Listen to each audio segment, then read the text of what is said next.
Hello everyone. सो show शुरू करने से पहले मैं अपना तारुफ कराऊंगा। मैं नवाबों के शहर लखनऊ से आता हूं। मेरा नाम ऐश है और ऐसा कहा जाता है कि मैं ख्वाबों का सौदा करता हूं। और अगर कभी तुम भटक जाना और मेरे शोज़ पे आना तो मुझे याद रखना या फिर मेरी कहानियाँ याद रखना। शो शुरू करने से पहले हम एक छोटी सी चीज़ करेंगे जो मैं हर शो में करता हूँ। Just to give you background, मैं भुवनेश्वर, पुणे, मुंबई हर जगह परफॉर्म कर चुका हूँ। तो दिल्ली नया शहर है मेरे लिए। दिल्ली में जब पहली बार आया तो मुझे नहीं पता था कि मेट्रो में ट्रेवल कैसे करते हैं, और मुझे ये भी नहीं पता था कि जो पहला बर्थ होता है वो वुमेन का होता है। मैं घुस गया पहले दिन आते ही, और मैं जैसे ही घुसा सारी औरतों ने एक साथ ऐसे मुड़ के देखा मुझे लगा इतना तो अच्छा नहीं लग रहा हूँ मैं, ये सब मुझे ऐसे क्यों देख रहे हैं। बट मुझे फिर रियलाइज़ हुआ उधर लिखा था वुमेन्स ओनली, फिर भगा दिया गया वहाँ से। एनीवेज, शो शुरू करने से पहले मैं आप सबसे एक चीज़ चाहूँगा कि ध्यान से सुनिएगा। ये शायद मेरी कहानी है या शायद ये आप सबकी कहानी हो सकती है। एक जो इंसान होता है ना, उसकी ज़िंदगी के कई फेजेस होते हैं, और हर एक इंसान का जो बाप होता है ना, वो सबसे दरिया दिल होता है, मगर बाहर से कठोर होता है। बाहर से ऐसे दिखाता है कि उसने सारे जहान को देख रखा है, और उससे ज़्यादा एक्सपीरियंस इंसान, सच बताऊं तो कोई नहीं मिलेगा। मगर हम अपनी ज़िंदगी में जो सबसे कम जिसे आंकते हैं वो एक बाप होता है। मेरी कहानी शुरू करने से पहले मैं कहना चाहूँगा, कल जन्माष्टमी थी, उसकी भी आप सबको ढेर सारी बधाइयाँ। किसी ने मुझसे एक दिन पूछा कि तुम कौन हो। किसी ने एक दिन मुझसे पूछा कि तुम कौन हो, तो आज मैं तुम्हें बताऊंगा कि मैं कौन हूँ। मंजिल मिलेगी भटक कर ही सही, गुमराह तो वो हैं जो घरों से निकले ही नहीं। तो अगर आप यहाँ आए हैं, घरों से निकल चुके हैं, तो मंजिल मिलना आपके ख्वाबों का हिस्सा है। ख्वाब ज़रूर देखना। तो शुरू करते हैं। और हाँ जी, मैं चाहूँगा जहाँ आपको अच्छा लगे, एक शायर के लिए तालियों से बढ़ के कुछ नहीं है। आप तालियां ज़रूर बजाइएगा। तो किसी ने मुझसे पूछा कि तुम कौन हो। किसी ने मुझसे पूछा कि तुम कौन हो, तो मैं कहना चाहता हूँ कि मैं कौन हूँ। कभी उनको देखा है जो पागल होते हैं। कभी तुम मलंगों से मिले हो क्या? कभी तुम मलंगों से मिले हो क्या? कैसे होते होंगे वो जो जिन्हें लोग मलंग कहा करते हैं। कैसे होते होंगे वो लोग जिन्हें लोग मलंग कहा करते हैं। इश्क वाला मलंग या जुनून वाला मलंग। इश्क वाला मलंग या जुनून वाला मलंग, जिद वाला मलंग या सुकून वाला मलंग। इश्क वाला मलंग या जुनून वाला मलंग, जिद वाला मलंग या सुकून वाला मलंग। बेहिस वाला मलंग या हसास वाला मलंग। बेहिस वाला मलंग या हसास वाला मलंग, इल्म वाला मलंग या किताब वाला मलंग। दर्द वाला मलंग या मर्ज वाला मलंग। वैसे मलंग तो वो भी होते हैं जो कर्ज वाले मलंग होते हैं। खैर हम तो फर्ज वाले मलंग हैं। खैर हम तो फर्ज वाले मलंग हैं। हम वो मलंग हैं जो किसी बागीचे में खिले सफ़ेद सुर्ख गुलाबों की तरह चमकते थे। हम वो मलंग हैं जो किसी बागीचे में खिले सफ़ेद सुर्ख गुलाबों की तरह खिले थे। फिर आप गए और मेरा बागीचा मुरझा गया। फिर आप गए और मेरा बागीचा मुरझा गया। हम वो मलंग हैं जो चांदनी रातों में आपका चेहरा तलाशा करते थे। हम वो मलंग हैं जो चांदनी रातों में आपका चेहरा तलाशा करते थे। फिर आप गए और मेरे आंगन की रोशनी बुझ गई। फिर आप गए और मेरे आंगन की रोशनी बुझ गई। हम वो मलंग हैं जिन्हें छोटे बच्चे देखकर मुस्कुरा दिया करते थे। हम वो मलंग हैं जिन्हें छोटे बच्चे देखकर मुस्कुरा दिया करते थे। फिर आप गए और मेरा मोहल्ला सुनसान हो गया। फिर आप गए और मेरा मोहल्ला सुनसान हो गया। वहाँ वीरानियों ने बसेरा कर लिया है। बच्चे अब अंधेरे में लैंप के नीचे बैठे रहते हैं, पढ़ते हैं, अब हंसा नहीं करते। और अब हम आपको क्या बताएं कि हम कैसे वाले मलंग हैं। हम वो मलंग हैं जिसने शहर से कोसों दूर एक गांव किनारे कच्चा मकान बना लिया। हम वो मलंग हैं जिसने शहर से कोसों दूर एक गांव किनारे कच्चा मकान बना लिया और फिर आप गए वह मकान खंडर बन चुका है। और फिर आप गए वह मकान खंडर बन चुका है। उसी कच्चे मकान के आखिरी कमरे में बैठे बैठे मैं 2-4 नज़में लिख दिया करता हूँ। उसी कच्चे मकान के आखिरी कमरे में बैठे बैठे मैं 2-4 नज़में लिख दिया करता हूँ। यहाँ से गुज़रने वाले लोग सुनते हैं और 2-4 पैसे दे देते हैं। यहाँ से गुज़रने वाले लोग सुनते हैं और 2-4 पैसे दे देते हैं। उन्हीं 2-4 पैसों से अब हमारा गुजारा होता है।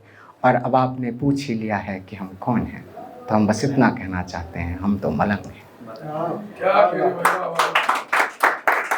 शेर की तस्वीर सुनिएगा कि एक शायर थे जिनका नाम था सरवत हुसैन। सरवत हुसैन हमेशा इश्क तकमील के बारे में लिखा करते थे।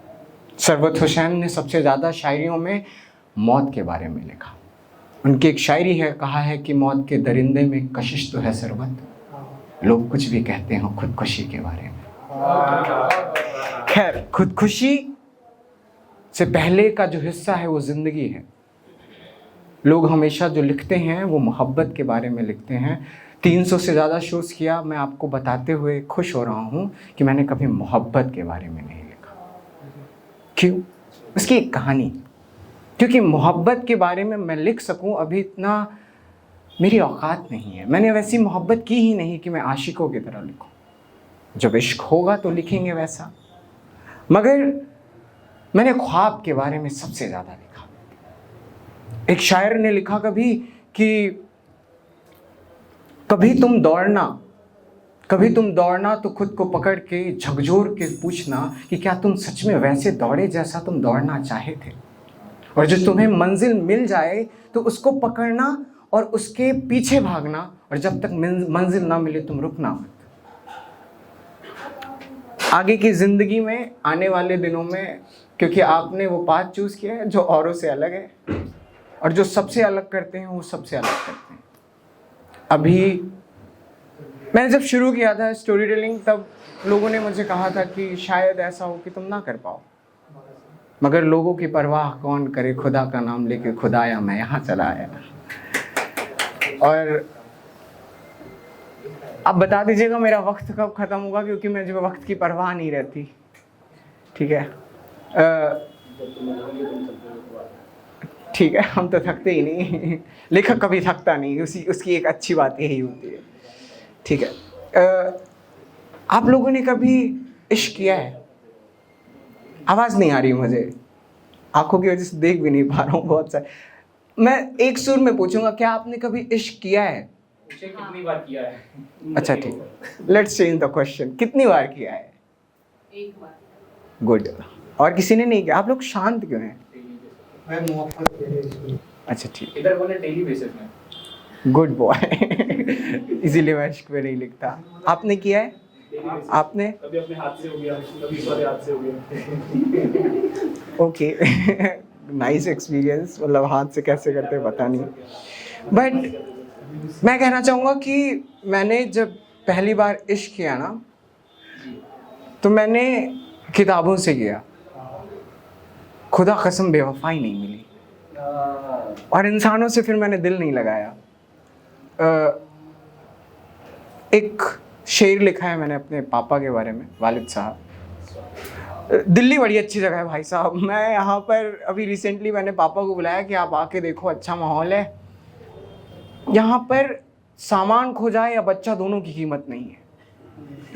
एक आदमी छोटा बच्चा लेके आया मेरे पाप के सामने, कहता ये आपका है? कहता नहीं, ये वाला मेरा है। तो कहा हाँ, आधार कार्ड भी नहीं के नाम पे। कहता नहीं, एक बार आप चेक कर लो, आपका तो नहीं है। मैं कहा नहीं, मैं हूँ ना इनका। खैर, फिर हम पापा मेट्रो स्टेशन से बाहर उतरे, एंड उन्होंने पूछा यहाँ ऐसे ही होता है? मैंने कहा हाँ, वेलकम टू दिल्ली। मेरे फादर साहब काफ़ी अगेंस्ट थे जब मैंने लिखना शुरू किया। वो चाहते थे कि मैं एक IAS ऑफिसर बनूं। तो अब मैं ये शेर क्या है, पोइट्री है पापा के लिए, कि जिसके कंधे बोझों से भरे हैं वो है मेरा बाप। जिसके कंधे बोझों से भरे हैं वो है मेरा बाप। जो रातों को घर पे देर से आता है, सोता नहीं है, वो है मेरा बाप। जिसकी आंखों में नमी होती है मगर मुस्कुरा के कहता है मैं ठीक हूँ, वो है मेरा बाप। हाँ, मेरा बाप बाप है। उसके कंधों पे वो आसमान में सजाऊंगा, वो सज़र, वो ज़मीं, वो किनारा मैं लाऊंगा, जिस पे वो एक दिन मुझे देखेगा तो मैं वो चमका सितारा बनाऊंगा। जो ख्वाबों को मेरे ख्वाबों के तरीके देखता है, जो मुझे देखता है तो अपनी आंखों से देखता है, जो मुझे रोते हुए देखता है तो खुद रूठ के बैठ जाता है, जिसके पास मैं वापस जाता हूँ रोगा कर, वो है मेरा बाप। घरों को छोड़ा तो याद आया कि क्या कुछ पीछे छूट गया। घरों को छोड़ा तो याद आया कि क्या कुछ पीछे छूट गया। पाने को कुछ था ही नहीं, खोने को जो था वो घर ही तो था। मुझे घर बहुत याद आता है। मुझे माँ के बनाए वो पराठे याद आते हैं। मुझे घर का वो आखिरी कोना याद आता है जहाँ कभी मैं बैठ के रोया करता था, सोता नहीं था। मुझे मेरे बाप की वो गोद याद आती थी जहाँ वो सहला कर सुला दिया करते थे।